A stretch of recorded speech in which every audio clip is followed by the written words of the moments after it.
Hello everyone, welcome to exam तैयारी by Soni Singh. आज हम लोग महात्मा गांधी के भाग 3 को पढ़ेंगे। तो इससे पहले हम लोग 2 भाग पढ़ चुके हैं। भाग 1 में हम लोग महात्मा गांधी के बारे में, उनके बचपन के बारे में पढ़े, वो कहाँ से बिलोंग करते थे, कहाँ उनका शिक्षा हुआ। उसके बाद भाग 2 में हम लोग देखें कि अफ्रीका में वो किस कारण से गए, वहाँ पर वो कौन सा आंदोलन चलाए, और फिर वहाँ से अफ्रीका से, दक्षिण अफ्रीका से भारत वो कब लौटे। अब हम लोग भाग 3 पढ़ेंगे, जिसमें देखेंगे कि महात्मा गांधी पर किन किन विचारकों का प्रभाव पड़ा। तो सबसे पहले देखते हैं कि गांधीवादी विचारधारा को थोरो, रस्किन और टॉल्स्टॉय, इन 3 लोगों ने प्रभावित किया। कितने लोगों ने? 3 लोगों ने। कौन कौन? थोरो, रस्किन और टॉल्स्टॉय, जो सबसे अधिक प्रभावित किए गांधीवादी विचारधारा को। गांधी जी ने थोरो से, किससे? थोरो से सविनय अवज्ञा और करबंदी की प्रेरणा पाई। सविनय अवज्ञा और करबंदी की प्रेरणा किससे पाए? थोरो से। रस्किन से गांधी जी ने शारीरिक परिश्रम का आदर करना सीखा, तथा टॉल्स्टॉय की प्रसिद्ध वाक्य ईश्वर का राज्य तुम्हारे भीतर है सबसे ज्यादा प्रेरित किए। ईश्वर का राज्य तुम्हारे भीतर है, कौन बताया? टॉल्स्टॉय। गांधी जी काफी प्रभावित हुए और यह उनके अहिंसक असहयोग का आधार बना। अहिंसक असहयोग का आधार कौन बना? टॉल्स्टॉय की प्रसिद्ध वाक्य ईश्वर का राज्य तुम्हारे भीतर है। गांधी जी ने जाति विहीन अछूतों की दशा में सुधार के लिए कठोर संघर्ष किए। किसके लिए? जिनका जाति, कोई जाति नहीं हो और वो अछूत हो, तो अछूतों की दशा में सुधार के लिए। गांधी जी कहते थे कि हरिजन सेवा मेरा जीवन श्वास है। हरिजन सेवा, जिन्हें लोग अछूत मानते थे, वो मेरा जीवन श्वास है। मतलब हम जब तक जीवित हैं तब तक मेरे प्राण के रूप में, प्राणवायु के रूप में है। इसलिए इसके बिना मैं एक क्षण भी जिंदा नहीं रह सकता। यह गांधी जी का कथन था। गांधी और उनके संघर्ष को देखते हैं। 1917 और 1918 के आरंभ में गांधी जी 3 संघर्ष किए। कब कब? 1917 और 1918, बहुत इंपॉर्टेंट है। 1917 और 1918, 2 साल, 17-18। इन 3 संघर्ष में चंपारण आंदोलन बिहार, अहमदाबाद और खेरा, दोनों का दोनों गुजरात में है। तो 2 राज्य है, कौन कौन? एक बिहार और एक गुजरात। तो बिहार में चंपारण आंदोलन हुआ और गुजरात में अहमदाबाद और खेरा में, ठीक है, 2 आंदोलन हुआ, अहमदाबाद में और खेरा में। चंपारण तथा खेरा आंदोलन, यह दोनों किसान आंदोलन था। कैसा आंदोलन था? किसान आंदोलन था। कहाँ पर? चंपारण में और खेरा में।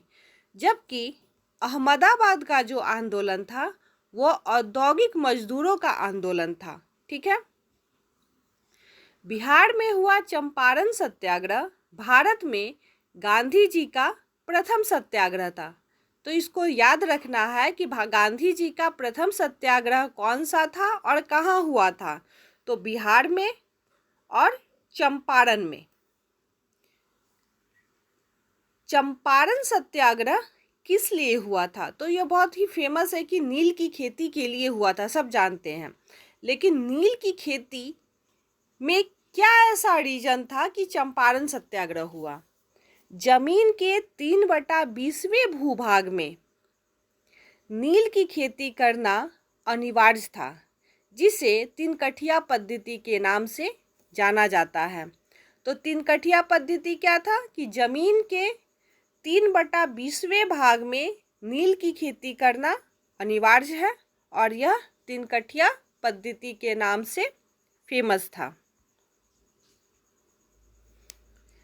पंडित राजकुमार शुक्ला ने महात्मा गांधी को चंपारण में आने के लिए राजी किया। चंपारण में जो बिहार में है, कौन राजी किए? तो राजकुमार शुक्ल। चंपारण समस्या की जांच में गांधी जी के सहयोग में आचार्य जेबी Kripalani, doctor Rajendra Prasad, Mahadev Desai, CF एंडूज, doctor Anugrah Narayan Singh, Rajkishore प्रसाद, HS पोलक ये लोग शामिल थे। यहाँ पर नाम इसलिए दिया गया है कि कहीं कहीं 2-3 नाम का मैच दे देता है कि चंपारण समस्या की जांच में गांधी जी के साथ सहयोग में कौन कौन थे। तो आचार्य जेबी Kripalani, doctor Rajendra Prasad, Mahadev Desai, CF एंडूज, doctor Anugrah Narayan Singh, Rajkishore प्रसाद और HS पोलक। NG रंगा ने महात्मा गांधी के चंपारण सत्याग्रह का विरोध किया था। ठीक है, ये इम्पोर्टेंट है। किसने महात्मा गांधी के चंपारण सत्याग्रह का विरोध किया था? तो NG रंगा। जबकि रविंद्रनाथ टैगोर ने चंपारण सत्याग्रह के दौरान ही महात्मा की उपाधि दी। रविंद्रनाथ टैगोर ने चंपारण सत्याग्रह के दौरान ही महात्मा गांधी को महात्मा की उपाधि दी। इसके पहले उनका नाम लिया जाता था, महात्मा नहीं बोला जाता था, लेकिन महात्मा की उपाधि कौन दिए? रविंद्रनाथ टैगोर। कब दिए? चंपारण सत्याग्रह के दौरान। महात्मा गांधी को चंपारण सत्याग्रह के बाद गांधी जी का अगला प्रयोग 1918 में अहमदाबाद की कॉटन मिल मालिकों को और मजदूरों में प्लेग बोनस को लेकर विवाद में हस्तक्षेप करना था। महात्मा गांधी को सर्वप्रथम राष्ट्रपिता सुभाष चंद्र बोस ने कहा था। राष्ट्रपिता कौन बोले थे? सुभाष चंद्र बोस। कब बोले, क्यों बोले? तो जुलाई 1944 को, ध्यान देना है, जुलाई 1944 को सुभाष चंद्र बोस ने आज़ाद हिंद रेडियो पर, जबकि उस समय भारत आज़ाद नहीं था, लेकिन नाम क्या था रेडियो का? आज़ाद हिंद रेडियो पर बोलते हुए गांधी जी को संबोधित किया। भारत की स्वाधीनता का आखिरी युद्ध शुरू हो चुका है राष्ट्रपिता। क्या बोले थे? भारत की स्वाधीनता का आखिरी युद्ध शुरू हो चुका है राष्ट्रपिता। भारत की मुक्ति के इस पवित्र युद्ध में हम आपका आशीर्वाद और शुभकामना चाहते हैं। नोआखली काल में प्यारेलाल महात्मा गांधी के सचिव थे। महात्मा गांधी के सचिव कौन थे नोआखली काल में? प्यारेलाल। प्यारेलाल की बहन डॉक्टर सुशीला नैयर गांधी जी की व्यक्तिगत चिकित्सक थी। कौन थी गांधी जी की व्यक्तिगत चिकित्सक? कौन थी? डॉक्टर सुशीला नैयर। प्यारेलाल ने गांधी जी के दांडी मार्च में भी महत्वपूर्ण भूमिका निभाई थी। तो दांडी मार्च में भी प्यारेलाल क्या थे? सहयोगी थे। नोआखली काल में प्यारेलाल क्या थे? तो महात्मा गांधी के सचिव थे।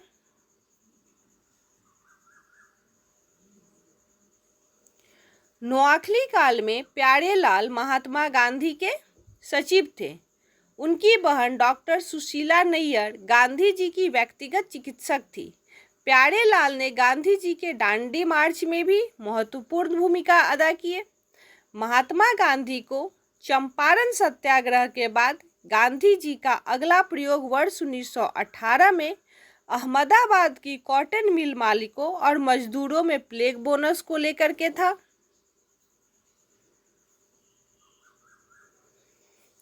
जमनालाल बजाज कपड़ा व्यापारी, बैंकर, कांग्रेसी सामाजिक कार्यकर्ता और महात्मा गांधी के निकट सहयोगी थे।